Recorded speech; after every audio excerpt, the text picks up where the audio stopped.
They Not Like Us. The Preacher, the Bible, and Kendrick Lamar's Hidden Message. There's a preacher somewhere, sweating behind a pulpit, furious. Not at sin, not at injustice, but at a Kendrick Lamar lyric. Beat your ass and hide the Bible if God watching. The preacher doesn't ask what it means, he doesn't stop to think, he just reacts. That's what ego does. When it doesn't understand, it attacks. But let's slow down. Because this one lyric, it's layered. What's the line really saying? Let's break it down. Kendrick says, beat your ass and hide the Bible if God watching. What's he saying? He's articulating something that happens in every human mind. That moment before we do something we know isn't aligned with love, that tension, that awareness. And then the impulse to pretend God isn't there. Hide the Bible. Because if God is watching, this ain't looking too good. This is real. We all do this. Maybe not with fists, but with words, with thoughts, with choices. It's that moment of knowing, but doing it anyway. Is God even watching? But hold on. Is God watching? Because if God is all-knowing, what does he need to watch for?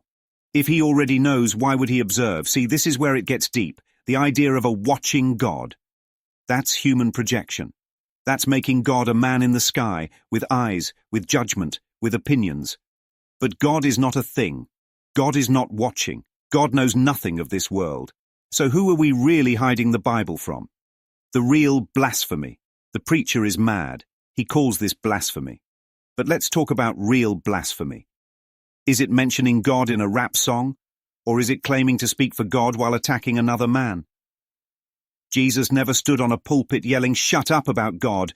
Jesus never made sermons about who not to listen to. You know who did? The Pharisees. They were the ones obsessed with "they not like us." Sound familiar? They not like us, the Christian cry. Now, let's get to the irony. The song is called "They Not Like Us." Isn't that exactly what the preacher is saying? Kendrick Lamar is not like us. Kendrick Lamar is not a Christian. Kendrick Lamar is not one of us. But hold on. Who is us? Because Jesus sat with sinners. Jesus didn't say, "They not like us." He said, "Love your neighbor." The moment you say "they not like us," you just became a Pharisee, the crown of thorns controversy. The preacher brings up Kendrick's crown of thorns. Kendrick wore a crown of thorns covered in blood during a performance. He said he was protesting for women's rights. The preacher calls it blasphemy. But let's think, what did the real crown of thorns represent? Mockery, judgment, an innocent man being condemned by religious leaders. History is repeating itself. A man wears a crown of thorns to make a point, and the religious establishment screams blasphemy. Sound familiar?